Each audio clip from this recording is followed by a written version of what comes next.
Welcome back to our channel vlogs by Mala. ಎಲ್ಲರೂ ಹೇಗಿದ್ದೀರಾ? ತುಂಬ ದಿನ ಆಯಿತು ವ್ಲಾಗ್ ಸ್ಟಾರ್ಟ್ ಮಾಡಿ ನಾನು ಸಹ. ಹೋಪ್ ಎಲ್ಲರೂ ಚೆನ್ನಾಗಿದ್ದೀರಾ, ಆರೋಗ್ಯವಾಗಿದ್ದೀರಾ ಅಂತ ಭಾವಿಸ್ತೀನಿ. ಹಾಗೆಯೇ ಇವತ್ತಿನ ವ್ಲಾಗ್ ಸ್ಟಾರ್ಟ್ ಮಾಡೋದಕ್ಕೂ ಮುಂಚೆ ಇನ್ನೂ ಯಾರೆಲ್ಲ ನಮ್ಮ ಚಾನಲ್ ಸಬ್ಸ್ಕ್ರೈಬ್ ಮಾಡದೆ ಹಾಗೆ ನೋಡ್ತಿದ್ದೀರಾ ದಯವಿಟ್ಟು ಸಬ್ಸ್ಕ್ರೈಬ್ ಮಾಡಿ ಸಪೋರ್ಟ್ ಮಾಡಿ. ಹಾಗೆಯೇ ಇವತ್ತಿನ ವ್ಲಾಗ್ ಬಂದು ದೀಪಾವಳಿ ದಿನ ಶೂಟ್ ಮಾಡಿರೋ ವ್ಲಾಗ್, ಅಂದರೆ 2 ಡೇಸ್ ರೊಟೀನ್ ವ್ಲಾಗ್ ಇರುತ್ತೆ. ಹಾಗೆ ನಾವು ಹೊಸ ಫ್ರಿಡ್ಜ್ ತಗೊಂಡ್ವಿ, ಹಳೆ ಫ್ರಿಡ್ಜ್ ಕೊಟ್ಬಿಟ್ಟು ಅದು ಯಾವ ಥರ ಪ್ರೈಸ್ ಎಲ್ಲ ಮತ್ತು ಬೆನಿಫಿಟ್ಸ್ ಎಲ್ಲ ಯಾವ ಥರ ಇದೆ ಅನ್ನೋದ್ರ ಬಗ್ಗೆ ಸಹ ಶೇರ್ ಮಾಡಿದ್ದೀನಿ. ಸಪೋಸ್ ನಿಮ್ಗೇನಾದರೂ ಯೂಸ್ ಆದರೆ ನೀವು ಸಹ ತಗೋಬೋದು ಅದರಿಂದ. ಮತ್ತು ದೀಪಾವಳಿ ಹಬ್ಬ ಅಂದ್ರೇ ಸಿಹಿ ಖಾರ ಎರಡೂ ಸಹ ಈಕ್ವಲ್ ಆಗಿ ಮಾಡಿರ್ತಾರೆ. ಮಕ್ಕಳಂತೂ ಒಂದು ತಿಂಗಳು ಯಾವುದೇ ತಿಂಡಿ ಇಲ್ಲ ಅನ್ನೋ ಕಷ್ಟನೇ ಇಲ್ದಿರ ಏನು ಬೇಕೋ ಅದು ಎತ್ಕೊಂಡು ತಿನ್ಬೋದು, ಅಷ್ಟೊಂದು ಅಡುಗೆಗಳು ಮಾಡ್ತಾರೆ. ಅದೇ ರೀತಿ ನಾವು ಈ ವರ್ಷ ದೀಪಾವಳಿ ಹಬ್ಬಕ್ಕೆ ಕೊಬ್ಬರಿ ಲಡ್ಡು ಮತ್ತು ಕಜ್ಜಾಯ ಸ್ವೀಟ್ಗಾಗಿ ಮಾಡಿದ್ವಿ. ಗುಲಾಬ್ ಜಾಮೂನ್ ಮಾಡೋಣ ಅಂದ್ಕೊಂಡೆ, ಸರಿ ಯಾವಾಗಲೂ ಮಾಡೋದೇ ತಾನೇ, ಸರಿ ಬೇಡ ಇನ್ನೊಂದು ದಿನ ಮಾಡ್ಕೊಳ್ಳೋಣ ಅಂತ ಹೇಳಿ ಈ ಸರ್ತಿ ಮಾಡಲಿಲ್ಲ ಸ್ವೀಟ್ಗೆ. ಸರಿ ಕಜ್ಜಾಯ ಮತ್ತು ಕೊಬ್ಬರಿ ಲಡ್ಡು ಮಾತ್ರ ಮಾಡಿದ್ದೆ. ಖಾರಕ್ಕೆ ಚಕ್ಲಿ ಮತ್ತು ರಿಬ್ಬನ್ ಪಕೋಡ, ಹಾಗೆ ಸ್ವಲ್ಪ ಮಿಕ್ಸ್ಚರ್ ಥರ ಮಾಡಿದ್ದೆ. ಅದು ಎಲ್ಲನೂ ಒಂದೇ ಹಿಟ್ಟಲ್ಲೇ ಮಾಡಿದ್ದು, ತುಂಬ ಈಸಿಯಾಗಿ ಬಂದಿತ್ತು. ಹಾಗೆಯೇ ಹಬ್ಬದ ದಿನ ಈವ್ನಿಂಗ್ ಎಲ್ಲ ಹಬ್ಬಕ್ಕೆ ಏನೇನು ಬೇಕೋ ಎಲ್ಲನೂ ತೊಗೊಂಬಂದು ಫಸ್ಟೇ ಇಟ್ಬಿಟ್ಟಿದ್ವಿ. ವರ್ಷನೂ ನಮ್ಮ ಯಜಮಾನ್ರು ಇರ್ತಿದ್ರು, ಅವರು ಏನು ಬೇಕೋ ಎಲ್ಲ 1 ದಿನ 2 ದಿನ ಮುಂಚೆನೇ ತಗೊಂಡ್ಬಂದು ಕೊಡ್ತಿದ್ರು. ಹಾಗೆಯೇ ವರ್ಷ ನಾವು ಈ ದೀಪಾವಳಿದು ಚೀಟಿ ಹಾಕ್ತಾರೆ ಅಲ್ವಾ, ಆ ಥರ ಹಾಕ್ತಿದ್ರು. ಬಟ್ 2 ಇಯರ್ಸಿಂದ ಸ್ವಲ್ಪ ಗೋಲ್ಡ್ ರೇಟ್ ಹೈಕ್ ಇಲ್ದಿರೋದ್ರಿಂದ ಜನ ಸರಿಯಾಗಿ ಗೋಲ್ಡ್ ಎಲ್ಲ ಕೊಡೋದಿಲ್ಲ. ಹಾಗೆಯೇ ಸ್ವಲ್ಪ ಕಾಸು ಸ್ವಲ್ಪ ಯಾಮಾರಿಸ್ಬಿಡ್ತಾರೆ ಅನ್ನೋದ್ರಿಂದ ಯಾರನ್ನೂ ಸಹ ಚೀಟಿ ಹಾಕೋ ಇದ್ರಿಲ್ಲ. ಅದರಿಂದ ಲಾಸ್ಟ್ ಇಯರ್ಗೆ ಕೊನೆ ಆಯಿತು, ಚೀಟಿ ಹಾಕೋದಿಲ್ಲ ಇವಾಗೆಲ್ಲನೂ. ಸೊ ಎಲ್ಲನೂ ಹಬ್ಬದ ಹಿಂದಿನ ದಿನವೇ ಹೋಗಿ ಎಲ್ಲ ತಗೊಬಂದಿದ್ವಿ. ಆಯಿಲು ಮತ್ತು ಅದಕ್ಕೆ ಏನೇನು ಬೇಕೋ ಎಲ್ಲನೂ, ಮತ್ತು ಪೂಜೆ ಸಾಮಾನೆಲ್ಲ, ಮತ್ತು ಅಕ್ಕಿ ನೆನೆ ಹಾಕಿ ಅದನ್ನು ಸಹ ಹಿಟ್ಟು ಹಾಕ್ಸ್ಕೊಂಡು ಬಂದಿದ್ವಿ. ಹಿಟ್ಟು ಹಾಕ್ಸ್ಕೊಂಡು ಬಂದಿದ್ದ ತಕ್ಷಣ ನಮ್ಮ ಅತ್ತೆ ಬಂದು ಪಾಕ ಎತ್ತಿ ಕಜ್ಜಾಯ ಸುಟ್ಕೊಟ್ರು. ನಾನು ತಟ್ಟಿ ಕೊಡ್ತಿದ್ದೆ, ಅವರು ಕಜ್ಜಾಯ ಸುಡ್ತಿದ್ರು. ಇಲ್ಲಾಂದರೆ ಒಬ್ಬೊಬ್ಬರೇ ಮಾಡಬೇಕಂದ್ರೆ ತುಂಬ ಕಷ್ಟ. ನಾನು ಸಹ ಇದು ಕಜ್ಜಾಯ ಪಾಕ ಎತ್ತಬೇಕಾದ್ರೆ ನನಗೂ ಇಷ್ಟ, ಚೆನ್ನಾಗಿ ಬರುತ್ತೆ ನನಗೂ ಸಹ. ಆದರೂ ಏನಾದರೂ ಸ್ವಲ್ಪ ಮಿಸ್ಟೇಕ್ ಆದರೆ ಮತ್ತೆ ಪ್ರಾಬ್ಲಮ್ ಯಾಕೆ ಅಂತ ನಮ್ಮ ಅತ್ತೆನೇ ಇಟ್ಕೊಟ್ರು. ಇದು ಕಜ್ಜಾಯ ಎಲ್ಲ ಸುಟ್ಟಿದ ನಂತರ ಖಾರಕ್ಕೆ ಅಂತೇಳಿ ರಿಬ್ಬನ್ ಪಕೋಡ ಮತ್ತು ಮಿಕ್ಸ್ಚರ್ ಚಕ್ಲಿ ಎಲ್ಲ ಮಾಡಿ ಎತ್ತಿಟ್ವಿ. ಅವತ್ತು ರಾತ್ರಿನೇ ಮಾಡಿಬಿಟ್ವಿ, ಇಲ್ಲಾಂದರೆ ಬೆಳಗ್ಗೆ ಅಂದರೆ ತುಂಬ ಕಷ್ಟ. ಕಜ್ಜಾಯ ಮಾಡೋದ್ರಲ್ಲಿ 2 ರೀತಿ ಇರುತ್ತೆ, ನಿಮಗೂ ಗೊತ್ತಿರ್ಬೋದು. ಅಂದರೆ ರಾತ್ರಿ ಕೆಲವರು ಸುಟ್ಟಿಡ್ತಾರೆ, ಮತ್ತು ಕೆಲವರು ಫ್ರೆಶ್ ಆಗಿ ಮಾರ್ನಿಂಗೇ ಸುಟ್ಟು ಮಾರ್ನಿಂಗೇ ದೇವರಿಗೆ ಪೂಜೆ ಮಾಡ್ತಾರೆ. ಅದರಿಂದ ನಾವು ಯಾವ ಥರ ಅಂದರೆ ರಾತ್ರಿ ಸುಟ್ಟು ಬೆಳಗ್ಗೆ ದೇವ್ರಿಗೆ ಪೂಜೆ ಮಾಡೋದು, ಆ ಥರ. ಮತ್ತೆ ಈ ವರ್ಷ ಹಬ್ಬ ಮಾಡೋದು ಬೇಡ ಅಂದ್ಕೊಂಡಿದ್ದೆ, ಆದರೆ ತುಂಬ ಜನ ದೊಡ್ಡವರೆಲ್ಲನೂ ಇಲ್ಲ, ಯಾರಾದರೂ ತೀರ್ಕೊಂಡ್ರೆ ಆ ವರ್ಷ ಹಬ್ಬ ಮಾಡಲೇಬೇಕು, ಮಾಡದಿರ ಇರಬಾರ್ದು, ಇಲ್ಲಾಂದರೆ ಹಬ್ಬ ಹೋಗ್ಬಿಡುತ್ತೆ ಅಂತ ಹೇಳಿದ್ರು. ಅದರಿಂದ ಇನ್ನೇನು ಮಾಡೋದು, ಯಾವುದೋ ಸ್ವಲ್ಪ ಮಾಡ್ಕೊಳ್ಳೋಣ ಅಂಥೇಳಿ ಮಾಡಿದ್ವಿ. ಮತ್ತು ಮಕ್ಳಿಗೆ ಪಟಾಕಿ ಅವ್ರ ದೊಡ್ಡಪ್ಪ ಒಂದು ಬಾಕ್ಸ್ ತಂದುಕೊಟ್ಟಿದ್ರು, ಮತ್ತು ನನ್ನ ತಮ್ಮ ಸಹ ಒಂದು ಬಾಕ್ಸ್ ತೊಗೊಂಡ್ಬಂದು ಕೊಟ್ಟಿದ್ದ. ಫುಲ್ ಖುಷಿಯಾಗಂತೂ ದೀಪಾವಳಿ ತುಂಬ ಚೆನ್ನಾಗಿ ಮಾಡಿದ್ರು. ಹಾಗೆ ನಾವು ನಮ್ಮ ಮಕ್ಕಳೆಲ್ಲನೂ ನಮ್ಮ ಯಜಮಾನ್ರು ಇದ್ದ ವರ್ಷದಿಂದನೂ, ಅಂದರೆ ನಮ್ಮ ಮದುವೆ ಆದ ವರ್ಷದಿಂದನೂ ಅಷ್ಟೇ, ಫಸ್ಟ್ ಇಲ್ಲಿ ನಮ್ಮ ಅತ್ತೆ ಮನೆಯಲ್ಲೆಲ್ಲ ಹಬ್ಬ ಮಾಡಿ ಮುಗಿಸಿದ ನಂತರ ಆಮೇಲೆ ನಾವು ನಮ್ಮ ಮನೆಗೆ ಹೋಗ್ತಿದ್ವಿ, ನಮ್ಮ ತವ್ರ ಮನೆಗೆ. ಅಲ್ಲಿ ಹೋಗಿ ಅಲ್ಲಿ ಸಹ ನೋಮ್ ದಾರ ಅಂತಾರಲ್ವ, ಅದನ್ನು ಕಟ್ಕೊಳ್ತಿದ್ವಿ. ಮತ್ತು ಅವತ್ತು ಮಾರನೇ ದಿನ ಅಲ್ಲೇ ಇದ್ದು ನಾನ್ ವೆಜ್ ಏನಾದರೂ ಮಾಡಿ ತಿಂದು ಆಮೇಲೆ ಒಂದು 2 ಡೇಸ್ ಆದಮೇಲೆ ರಿಟರ್ನ್ ಆಗ್ತಿದ್ವಿ. ಬಟ್ ಈ ವರ್ಷ ನನಗೆ ಎಲ್ಲಿಗೂ ಹೋಗೋ ಮನಸ್ಥಿತಿ ಇಲ್ಲ, ಅದರಿಂದ ನನ್ನ ತಮ್ಮ ಮತ್ತು ನಮ್ಮ ಅಪ್ಪ ಅಮ್ಮನ ಇಲ್ಲಿಗೆ ಕರೆದಿದ್ದೆ. ಅಪ್ಪ ಮಧ್ಯಾಹ್ನ ಬಂದು ಸ್ವಲ್ಪ ಹೊತ್ತು ಮಕ್ಕಳ ಜೊತೆ ಇದ್ದು ಟೈಮ್ ಸ್ಪೆಂಡ್ ಮಾಡಿ ಆಮೇಲೆ ಹೋದ್ರು. ಮತ್ತು ನಮ್ಮ ತಮ್ಮ ಬಂದು ಅವನು ಸಹ ಮಧ್ಯಾಹ್ನನೇ ಬಂದು ಅವನು ಅವತ್ತು ರಾತ್ರಿ ಎಲ್ಲ ಇಲ್ಲೇ ಸ್ಟೇ ಮಾಡಿ ಮತ್ತೆ ಮಾರ್ನಿಂಗ್ ಹೋದ. ಏನು ಮಾಡೋದು, ಮನೇಲಿ ಯಾರು ಅಷ್ಟೇ ಅಷ್ಟೊಂದು ಶಾಂತಿಯಿಂದ ನೆಮ್ಮದಿಯಿಂದ ಹಬ್ಬ ಆಚರಿಸೋ ಮನಸ್ಥಿತಿನೇ ಇಲ್ಲ. ಅದೇ ಹೇಳಿದ್ದೆ ಅಲ್ವಾ, ದೊಡ್ಡೋರು ಹೇಳಿದ್ರು ಈ ವರ್ಷ ಮಾಡಲೇಬೇಕು ಬಿಡಬಾರ್ದು ಅಂತ, ಅದರಿಂದ ಮಾಡಿದೆ ಅಷ್ಟೇ. ಮಾಡುವಾಗಲೂ ಸಹ ಇಷ್ಟೊಂದು ಬೇಜಾರಾಗ್ತಿತ್ತು. ವರ್ಷ ನಾನು ಹಾಗೆ ಮಾಡ್ಬೇಕು ಹೀಗೆ ಮಾಡ್ಬೇಕಂತ ತಲೆ ತಿಂತಿದ್ದೆ ನಮ್ಮ ಯಜಮಾನ್ರನ್ನ. ಅವರು ಸಹ ನೀನೇನು ಬೇಡದೇ ಇರೋದೆಲ್ಲ ಹೇಳ್ತೀಯ, ಅದು ನಂಗೆಲ್ಲ ಮಾಡಲೇಬೇಕಾ ಹಾಗೆ ಹೀಗೆ ಅಂತ ಇಬ್ಬರು ಸ್ವಲ್ಪ ಜಗಳ ಮಾಡಿಕೊಂಡು ಹಂಗೂ ಹಿಂಗೂ ಹಬ್ಬ ಮಾಡ್ತಿದ್ವಿ. ಬಟ್ ಈ ವರ್ಷ ಏನೋ ಹೇಳ್ತಾರಲ್ಲ, ಮೌನವಾಗಿ ನನ್ನ ಪಾಡಿಗೆ ನಾನು, ಇವಾಗ ಯಾರ ಮೇಲೆ ಕೂಗಾಡೋಕ್ಕಾಗುತ್ತೆ, ಯಾರ ಮೇಲೆ ಜಗಳ ಮಾಡೋಕ್ಕಾಗುತ್ತೆ. ಏನು ಮಾಡಿದ್ರು ಎಲ್ಲ ನಾನೇ ಮಾಡಬೇಕು, ನಾನೇ ನೋವು ತಿನ್ನಬೇಕು, ನಾನೇ ಸಮಾಧಾನ ಆಗಬೇಕು, ಇದೇ ರೀತಿ ಆಗಿಬಿಟ್ಟಿದೆ. ಮತ್ತೆ ಎಲ್ಲ ಹಬ್ಬಕ್ಕೆ ಕಜ್ಜಾಯ ಎಲ್ಲ ಸುಟ್ಟು ಎತ್ತಿಟ್ಟಿದ ನಂತರ ಕೊಬ್ಬರಿ ಲಡ್ಡು ಮಾಡೋಣ ಅಂತೇಳಿ ಕೊಬ್ಬರಿಗೆ ಲಡ್ಡುಗೆ ಎಲ್ಲ ಕೊಬ್ಬರಿ ತುರಿದು ಅಂದರೆ ಒಂದು 10 ದಿನದಿಂದ ಫ್ರಿಜ್ಜಲ್ಲಿ ಇಟ್ಟಿದ್ದ ಕೊಬ್ಬರಿ ಚಿಪ್ಪೆಲ್ಲ ಹಾಗೆ ಇತ್ತು. ಸೊ ಅದನ್ನೇ ಸ್ವಲ್ಪ ತುರಿದು ಪಕ್ಕಕ್ಕೆ ಎತ್ತಿಟ್ಟೆ. ಅದಕ್ಕೆ ಜೊತೆಗೆ ಅಂದರೆ ಒಂದರಷ್ಟು ಕೊಬ್ಬರಿ ಆದರೆ ಅರ್ಧರಷ್ಟು ಬೆಲ್ಲ ತಗೊಂಡ್ರೆ, ಒಂದು ಮುಕ್ಕಾಲರಷ್ಟು ತಗೊಂಡ್ರೆ ಚೆನ್ನಾಗಿರುತ್ತೆ. ಬಟ್ ನನಗೆ ಹೆವಿ ಸ್ವೀಟ್ ಇದ್ರೆ ಇಷ್ಟ ಆಗಲ್ಲ. ಒಂದು ಮಾಡರೇಟ್ ಆಗಿದ್ರೆ ಇಷ್ಟ ಆಗುತ್ತೆ. ಅದರಿಂದ ಅರ್ಧದಷ್ಟು ಬೆಲ್ಲ ತಗೊಂಡಿದ್ದೀನಿ. ತುಂಬಾ ಸಿಂಪಲ್ ಮೆಥಡ್ ಇದು. ಕೊಬ್ಬರಿ ಲಡ್ಡು ಅಥವಾ ಕೊಬ್ಬರಿ ಬರ್ಫಿ ಮಾಡಕ್ಕೆ ಬರಲ್ಲ ಅನ್ನೋರು ಸಹ ಈ ಮೆಥಡ್‌ನ ಯೂಸ್ ಮಾಡಿದ್ರೆ ನಿಜವಾಗ್ಲೂ ತುಂಬಾ ಈಸಿಯಾಗಿ ಬರುತ್ತೆ. ಫಸ್ಟ್ ಒಂದು ಅಂದ್ರೆ ತಳ ಗಟ್ಟಿಯಾಗಿರುವಂತ ಬಾಣಲಿನಲ್ಲಿ ತುರಿದಿರುವಂತ ಕೊಬ್ಬರಿ ಹಾಕಿ ಚೆನ್ನಾಗಿ ಫ್ರೈ ಮಾಡ್ಕೋಬೇಕು ಒಂದು 4 ನಿಮಿಷ. ಅದರಲ್ಲಿರುವ ಸ್ವಲ್ಪ ತೇವಾಂಶ ಎಲ್ಲ ಹೋಗುತ್ತೆ ಅದರಿಂದ. ಈಗ ಎಲ್ಲ ಸ್ವಲ್ಪೊತ್ತು ಈ ತರ ಫ್ರೈ ಮಾಡಿದ ನಂತರ ಆಮೇಲೆ ಬೆಲ್ಲ ಆಡ್ ಮಾಡಬೇಕು. ಈ ಪ್ರೊಸೆಸ್‌ನಲ್ಲಿ ತಳ ಹಿಡಿದ್ಬಿಡುತ್ತೆ. ಆದಷ್ಟು ಸ್ವಲ್ಪ ನೋಡ್ಕೊಂಡು ಫ್ರೈ ಮಾಡಿ. ನೋಡಿ ಈಗ ಬೆಲ್ಲ ತಗೊಂತಿದ್ದೀನಿ. ಬೆಲ್ಲ ಸಹ ಹಾಕಿದ ನಂತರ ಇವಾಗಂತೂ ತುಂಬಾ ಎಚ್ಚರಿಕೆಯಿಂದ ಕಲಿಸ್ಬೇಕು.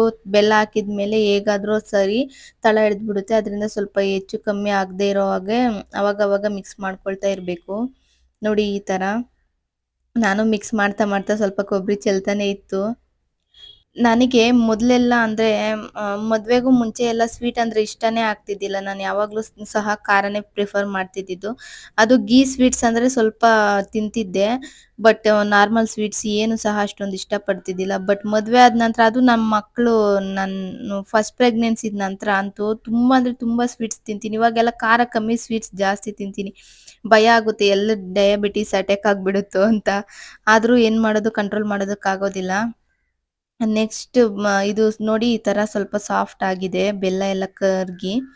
ಈಗ ಸ್ವಲ್ಪ ಒಂದು 80% ಎಲ್ಲ ಬೆಲ್ಲ ಕರಗಿ ಚೆನ್ನಾಗಿ ಆಗಿದೆ ಅನ್ನೋ ಟೈಮ್‌ನಲ್ಲಿ ಒಂದು 2 ಟೇಬಲ್ ಸ್ಪೂನ್ ತುಪ್ಪ ಮತ್ತೆ ಏಲಕ್ಕಿ ಪೌಡರ್ ಸೇರಿಸಿ ಮತ್ತೆ ಕೈ ಬಿಡ್ದಂಗೆ ಒಂದು 5 ನಿಮಿಷ ಚೆನ್ನಾಗಿ ಕಲಿಸ್ತಾ ಇರಬೇಕು. ಅವಾಗ ಸ್ವಲ್ಪ ಉಂಡೆ ಹಿಡಿಯೋ ಟೈಮ್ ಬಂದಿದೆ ಅನ್ನೋ ಟೈಮ್‌ನಲ್ಲಿ ಆಫ್ ಮಾಡಿ ಸ್ವಲ್ಪ ಹೊತ್ತು ಬಿಸಿ ಆರ್ಲಿ. ಯಾಕಂದ್ರೆ ತುಂಬಾ ಬಿಸಿ ಇದ್ರೆ ಉಂಡೆ ಕಟ್ಟೋದಕ್ಕೆ ಸ್ವಲ್ಪ ಕಷ್ಟ ಆಗುತ್ತೆ. ಅದರಿಂದ ಒಂದು ಸ್ವಲ್ಪ ಆರಿದ ನಂತರ ಕೈಗೆ ತುಪ್ಪ ಸವರಿಸಿ ನಮ್ಗೆ ಯಾವ ಶೇಪಲ್ಲಿ ಬೇಕೋ ಆ ಶೇಪಲ್ಲಿ ಮಾಡ್ಕೋಬಹುದು. ಹಾಗೇನೆ ಈ ರೆಸಿಪಿ ನನಗೆ ಬರೋದು ಈ ರೀತಿನೇ. ಬಟ್ ಆಲ್ಮೋಸ್ಟ್ ಒಂದು 1 ವೀಕ್ ಆದ್ರೂ ಸಹ ಕೆಡೋದಿಲ್ಲ. ತುಂಬಾ ಚೆನ್ನಾಗಿರುತ್ತೆ. ನಾನು ಅವಾಗವಾಗ ಇದೇ ಮೆಥಡಲ್ಲೇ ಯೂಸ್ ಮಾಡಿ ಮಾಡೋದು. ಹಾಗೆ ನಿಮ್ಗೇನಾದ್ರೂ ಬೇರೆ ಮೆಥಡ್ ಗೊತ್ತಿದ್ರೆ ಕಾಮೆಂಟ್ಸಲ್ಲಿ ತಿಳಿಸಿ. ನಾನು ಸಹ ನೆಕ್ಸ್ಟ್ ಟೈಮ್ ಟ್ರೈ ಮಾಡ್ತೀನಿ. ನೋಡಿ ಎಷ್ಟು ಚೆನ್ನಾಗಿ ಬಂದಿದೆ ಅಂತ. ಅಷ್ಟೇ ಇದೆಲ್ಲ ಮಾಡಿ ಎತ್ತಿಟ್ಬಿಟ್ಟು ಮಲ್ಕೊಂಡ್ವಿ. ಬೆಳಿಗ್ಗೆ ಎದ್ದು ಮತ್ತೆ ಮನೆ ಕ್ಲೀನ್ ಮಾಡಿ ಬೇಗ ಪೂಜೆ ಮಾಡ್ಬೇಕು ಅಂತ ಹೇಳಿ, ಹಿಂದಿನ ದಿನಾನೇ ದೇವ್ರ ಸಾಮಾನೆಲ್ಲ ಬೆಳಗಿಟ್ಟಿದ್ರಿಂದ ಸ್ವಲ್ಪ ಕೆಲಸ ಈಸಿ ಆಯ್ತು. ಬೆಳಿಗ್ಗೆ ಎದ್ದು ಅಡ್ಗೆಗೆ ವಡೆ ಮತ್ತೆ ಉದ್ದಿನ ವಡೆ, ಚಿತ್ರಾನ್ನ, ರಸಂ ಮತ್ತೆ ವೈಟ್ ರೈಸ್ ಎಲ್ಲ ಮಾಡಿದ್ದೆ. ಮತ್ತೆ ಅವತ್ತು ಬೆಳಗ್ಗೆ ಹೊಸ್ಲೆಲ್ಲ ತೊಳೆದು ಸಹ ರಂಗೋಲಿ ಹಾಕಿದ್ದೆ. ನೈಟ್ ಕಜ್ಜಾಯ ಸುಟ್ಟಿದ್ದು ಎಣ್ಣೆ ಎಲ್ಲ ಅಲ್ಲಲ್ಲಿ ಹಾಗೇ ಇತ್ತು. ಅದನ್ನೆಲ್ಲ ಸ್ವಲ್ಪ ಚೆನ್ನಾಗಿ ಲಿಕ್ವಿಡ್ ಹಾಕಿ ಅದನ್ನೆಲ್ಲ ಸ್ವಲ್ಪ ತೊಳೆದು ರಂಗೋಲಿ ಸಹ ಚಿಕ್ಕದಾಗಿ ಒಂದು ಬಿಟ್ಟಿದ್ದೆ. ನೋಡೋದಕ್ಕೆ ತುಂಬಾ ಚೆನ್ನಾಗಿ ಕಾಣಿಸ್ತಾ ಇತ್ತು. ಹಾಗೆ ನಿಮ್ಗೆ ಈ ರಂಗೋಲಿ ಇಷ್ಟ ಆಯ್ತಾ ಅಂತ ಹೇಳಿ ಕಾಮೆಂಟ್ಸಲ್ಲಿ ತಿಳಿಸಿ. ಮನೇಲಿ ಮಕ್ಕಳಿಗೆ ಮತ್ತೆ ನಮ್ಮ ಅತ್ತೆಗೆ ಎಲ್ಲರಿಗೂ ಬಡಿಸಿದೆ. ಬಟ್ ನಾನು ಊಟ ಮಾಡಲಿಲ್ಲ. ದೇವ್ರಿಗೆ ಪೂಜೆ ಮಾಡೋವರೆಗೂ ಊಟ ಮಾಡಬಾರ್ದು ಅಂತೇಳಿ ಎಲ್ಲ ಕೆಲಸ ಮಾಡಿ ನಾನು ಸಹ ಸ್ನಾನ ಮಾಡಿ ಸೀರೆ ಉಟ್ಕೊಂಡು ದೇವ್ರಿಗೆಲ್ಲ ಪೂಜೆ ಮಾಡಿ ಹೋಗಿ ನಾವು ನಮ್ಮ ದೇವಸ್ಥಾನದಲ್ಲೇ ಯಾವಾಗಲೂ ಸಹ ದೇವ್ರಿಗೆ ಹೋಗಿ ನುಂಗ್ಕೊಂಡು ಬರೋದು. ಅದೇ ಥರನೇ ಈ ವರ್ಷ ಸಹ ಹೋಗಿ ನಮ್ಮ ದೇವಸ್ಥಾನದಲ್ಲಿ ನುಂಗ್ಕೊಂಡು ಬಂದ್ವಿ. ಮಕ್ಕಳನ್ನಂತೂ ಈ ವರ್ಷ ತುಂಬ ಚೆನ್ನಾಗಿ ರೆಡಿ ಮಾಡಿದ್ದೆ. 3 ಜನಕ್ಕೂ ಒಂದೇ ಕಲರಲ್ಲಿ ಡ್ರೆಸ್ ಇತ್ತು. ಅದಂತೂ ತುಂಬ ಖುಷಿ. ಹಾಗೇನೆ ಅವ್ರದ್ದು ಒಂದು ಸ್ವಲ್ಪ ಫೋಟೋಸ್ ತಗೊಂಡು ಅದನ್ನು ಸಹ ಸ್ಟೇಟಸಲ್ಲಿ ಇಟ್ಟು ಖುಷಿಯಾಗಿತ್ತು. ಮಕ್ಳ ಸ್ಮೈಲ್ ನೋಡೋದ್ರಲ್ಲೇ ನಮ್ಮ ಕಷ್ಟ ಎಲ್ಲ ಮರ್ತೋಗುತ್ತೆ ಅಲ್ವಾ. ಅಷ್ಟೇ ಫೋಟೋಸ್ ಎಲ್ಲ ತೆಗೆದು ಅವ್ರು ಸ್ವಲ್ಪ ಹೊತ್ತು ಆಡ್ಕೊಂಡಿದ್ರು. ಆಮೇಲೆ ನನ್ನ ಮಗಳು ಸ್ವಲ್ಪ ಹೊತ್ತು ಮಲ್ಕೊಂಬಿಟ್ಟಿದ್ಲು. ಎಬ್ಬಿಸ್ದೆ, ಅಮ್ಮ ಈವ್ನಿಂಗ್ ಆಗ್ಬಿಟ್ಟಿದೆ ಪಟಾಕಿ ಹೊಡಿಯುವಂತೆ ಎದ್ದೋಳು ಅಂತ. ಅವಾಗ ಎದ್ದೋಳಿದ್ಲು. ಆಮೇಲೆ ಇನ್ನೇನು ಮಾಡೋದು ಮಕ್ಳ ಕೈಯಲ್ಲಿ ಪಟಾಕಿ ಹೊಡಿಸ್ಬೇಕು ಅಂತೇಳಿ ಮತ್ತೆ ಈವ್ನಿಂಗ್ ಹೊಸ್ಲು ಮುಂದೆ 2 ದೀಪ ಹಚ್ಚಿ, ಜಾಸ್ತಿ ದೀಪ ಹಚ್ಚಿದ್ರೆ ಮಕ್ಕಳಲ್ವಾ ಚಿಕ್ಕ ಮಕ್ಕಳು ಏನಾದರೂ ಸುಟ್ಕೋಬಿಡ್ತಾರೆ ಅನ್ನೋ ಭಯದಿಂದ 2 ದೀಪ ಮಾತ್ರ ಇಟ್ಟಿದ್ದೆ. ಈ 2 ದೀಪಕ್ಕೆ 150 ರೂಪೀಸ್ ಕೊಟ್ಟು ಲೋಕಲ್ ಶಾಪಲ್ಲಿ ತಗೊಂಡೆ. ತುಂಬ ಚೆನ್ನಾಗಿದೆ. ಮತ್ತೆ ಪಟಾಕಿ ಎಲ್ಲ ಮಕ್ಕಳು ಫುಲ್ ಖುಷಿಯಲ್ಲಿ ಹೊಡಿತಾ ಇದ್ರು. ಅವರಿಗೆ ಸ್ವಲ್ಪ ಭಯ ಅನ್ನೋದ್ರಿಂದ ನಾನು ಅವ್ರ ಮಾವನಿಗೆ ಹೇಳ್ದೆ, "ಒಂದ್ ಸ್ವಲ್ಪ ನೋಡಿ ಹೊಡ್ಸೋ ಪಟಾಕಿ ಏನಾದರೂ ಬಟ್ಟೆ ಮೇಲೆ ಇಲ್ಲ ಅಂದ್ರೆ ಮುಖಕ್ಕೆ ಏನಾದರೂ ಆಗ್ಬಿಡುತ್ತೆ" ಅಂತೇಳಿ. ಅವನು ಸ್ವಲ್ಪ ಫೋಟೋಸ್ ತಗೊಳ್ಳೋಣ ಮಕ್ಕಳದು ಅಂತೇಳಿ ಕ್ಯಾಮ್ರಾ ಸಹ ತಂದಿದ್ದ. ಆಮೇಲೆ ಒಂದು ಹಾಫ್ ಅನ್ ಅವರ್, 1 ಅವರ್ ಅಂದ್ರೆ ಒಂದು 9:30 ವರ್ಗೂನು ಫುಲ್ ಪಟಾಕಿ ಎಲ್ಲ ಹೊಡ್ಕೊಂಡಿದ್ವು. ಪಟಾಕಿ ಹೊಡ್ಯೋದು ಒಂದ್ ಕಡೆ ಆದ್ರೆ ಫುಲ್ ಮಳೆ ಬೇರೆ ಬರ್ತಿತ್ತು ಅವಾಗವಾಗ. ಆ ಮಳೆ ಬಂದ್ರೂನು ನಾವು ಪಟಾಕಿ ಹೊಡ್ಯೋದು ಮಾತ್ರ ನಿಲ್ಸಲ್ಲ ಅಂತೇಳಿ ಮನೆ ಹತ್ರ ಎಲ್ಲರೂ ಫುಲ್ ನಮ್ಮ ಆ ಅಂದ್ರೆ ನಮ್ಮ ಯಜಮಾನ್ರವ್ರ ಅಕ್ಕ ಅವರು ಎಲ್ಲರೂ ಮನೇಲಿ ಫುಲ್ ಪಟಾಕಿ ಹೊಡ್ಕೊಂಡು ಹಬ್ಬ ಅಂತೂ ತುಂಬಾ ಚೆನ್ನಾಗ್ ಮಾಡಿದ್ರಿ. ಆಮೇಲೆ ಮಕ್ಕಳು ಪಟಾಕಿ ಹೊಡೆದು ಮುಗಿಸೋ ಅಷ್ಟರಲ್ಲಿ 9:30 ಆಗಿತ್ತು. ಮತ್ತೆ ನಮ್ಮಕ್ಕ ಪಲಾವನ್ನ ಮಾಡಿದ್ದೀನಿ ತಗೊಂಡೋಗು, ಇನ್ನೇನ್ ಮಾಡ್ತೀಯ ಮನೆಗೆ ಇಷ್ಟೊತ್ನಲ್ಲಿ ಏನು ಅಡ್ಗೆ ಮಾಡೋದು ಬೇಡ, ಈ ಮನೇಲಿ ನಾನು ಜಾಸ್ತಿ ಮಾಡಿದ್ದೀನಿ ಅಂತ ಅದನ್ನ ಕೊಟ್ಟು ಕಳ್ಸಿದ್ರು. ಅದನ್ನೇ ತಿಂದು ಅವತ್ತು ಮಲ್ಕೊಂಡ್ವಿ.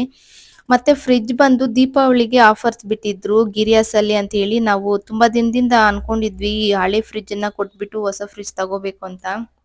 ನಾನ್ ನೆನ್ಸ್ಕೊಂಡಿದ್ದೆ ಈ ಫ್ರಿಡ್ಜ್ ತುಂಬಾ ಜಾಸ್ತಿ ರೇಟಿಗೆ ಎತ್ಕೋತಾರೆ ಅಂತೇಳಿ. ನೋಡಿದ್ರೆ ಅವ್ರು ಜಸ್ಟ್ ₹1000 ಅಷ್ಟೇ ಇದನ್ನ ತಗೊಂಡಿದ್ದು. ಹಳೆ ಫ್ರಿಡ್ಜ್ ಯಾವ್ದೇ ಆಗಿರ್ಲಿ ಡಬಲ್ ಡೋರ್ ಜಸ್ಟ್ 1000 ಅಷ್ಟೇ ತಗೊಂತಾರಂತೆ. ಮತ್ತೆ ಸಿಂಗಲ್ ಡೋರ್ ಆದ್ರೆ 800 ತಗೊಂತಾರಂತೆ. ಸೊ ಇದು ಡಬಲ್ ಡೋರ್ ಆಗಿರೋದ್ರಿಂದ 1000 ತಗೊಂಡು ನಮ್ಮ ಹೊಸ ಫ್ರಿಡ್ಜ್ ಬಂದು ನಾವು ಗೋದ್ರೇಜ್ ಅಲ್ಲಿ ತಗೊಂಡಿದೀವಿ ಈ ಸರ್ತಿ. ಆ ಗೋದ್ರೇಜ್ ಕಂಪ್ನಿ ತುಂಬಾ ಚೆನ್ನಾಗಿರುತ್ತೆ ಅಂತ ಹೇಳಿದ್ರು. ಅದರಿಂದ ತಗೊಂಡ್ವಿ. ಮತ್ತೆ ಇದ್ರ ಫೀಚರ್ಸ್ ಬಂದು ತುಂಬಾ ನನ್ಗೆ ಇಷ್ಟ ಆಯ್ತು. ಅಂದ್ರೆ 24 to 30 ಡೇಸ್ ಆದ್ರೂ ಸಹ ವೆಜಿಟೇಬಲ್ಸ್ ಹಾಳಾಗೋದಿಲ್ಲ. ಮತ್ತೆ ಫ್ರಾಸ್ಟ್ ಫ್ರೀ ಅನ್ನೋದ್ರಿಂದ ಸ್ವಲ್ಪ ನನ್ಗೆ ಮೈಂಡ್ ಸರಿ ಇದನ್ನೇ ತಗೊಳ್ಳೋಣ ಅನ್ನೋ ತರ ಅನ್ಸ್ತು. ಇದರ ರೇಟ್ ಬಂದು ಒರಿಜಿನಲ್ ಪ್ರೈಸ್ ಬಂದು 31 to 34,000 ವರ್ಗೂ ಬೇರೆ ಎಲ್ಲ ಆನ್‌ಲೈನ್ಸ್ ಅಲ್ಲಿ ಮತ್ತೆ ಬೇರೆ ಸತ್ಯ ಮತ್ತೆ ಇನ್ನು ತುಂಬಾ ಶಾಪ್ಸ್ ಅಲ್ಲೆಲ್ಲ ಕೇಳಿ ನೋಡಿದ್ವಿ. ಬಟ್ ಇಲ್ಲಿ ಗಿರಿಯಾಸ್ ಅಲ್ಲಿ ನಮ್ಗೆ 27,000ಗೆ ಸಿಕ್ತು. ಹಾಗೆ ಇದ್ರ ಜೊತೆ ನಮ್ಗೆ ಗಿಫ್ಟ್ ಹ್ಯಾಂಪರ್ ಆಗಿ ಸ್ಟೆಬಿಲೈಸರ್ ಮತ್ತೆ ಅದರ ಫ್ರಿಡ್ಜ್ ಸ್ಟ್ಯಾಂಡ್ ಹಾಗೆ ಒಂದು ಹೈ ಗೇಜ್ ಇರುವಂತ ಒಂದು ಫ್ರೈಯಿಂಗ್ ಪ್ಯಾನ್ ಸಹ ಕೊಟ್ಟಿದ್ರು. ತುಂಬಾ ಚೆನ್ನಾಗಿತ್ತು. ಹಾಗೆ ನೋಡ್ಬೋದು ನೀವು ತುಂಬಾ ಹೈಟ್ ಇದೆ ಈ ಫ್ರಿಡ್ಜ್. ಹಾಗೆ ಕೆಪಾಸಿಟಿ ಬಂದು 245 ಲೀಟರ್ಸ್ ಅಪ್ ಟು 260 ಲೀಟರ್ಸ್ ವರೆಗೂ ನಾವು ಸ್ಟೋರೇಜ್ ಮಾಡ್ಕೋಬಹುದು. ಬಟ್ 245 ಲೀಟರ್ಸ್ ನಾರ್ಮಲ್ ಆಗಿ ಇಟ್ಕೋಬಹುದು. ಮತ್ತೆ ಫ್ರಿಡ್ಜ್ ಕಲರ್ ಬಂದು ಪ್ಯೂರ್ ಬ್ಲ್ಯಾಕ್, ತುಂಬಾ ಕ್ರಿಸ್ಟಲ್ ಬ್ಲ್ಯಾಕ್ ಆಗಿರೋದ್ರಿಂದ ತುಂಬಾ ಚೆನ್ನಾಗಿತ್ತು. ಮತ್ತೆ ಫ್ರಂಟ್ ಬಂದು ಫುಲ್ಲಿ ಮಿರರ್ ಲುಕ್ ಇದೆ. ಆ, ಅಂದ್ರೆ ಸ್ವಲ್ಪ ಗಲೀಜಾದ್ರೂ ಸಹ ಹಾಗೆ ಕಾಣಿಸುತ್ತೆ. ಇದು ನಾವು ಇನ್ಸ್ಟಾಲ್ ಮಾಡಿದ ತಕ್ಷಣ ಹಾಗೆ ವಿಡಿಯೋ ಮಾಡ್ತಿರೋದು. ಸೊ ಇನ್ನು ಯಾವುದೇ ತರ ಅದನ್ನ ಕ್ಲೀನ್ ಮಾಡ್ಲಿಲ್ಲ.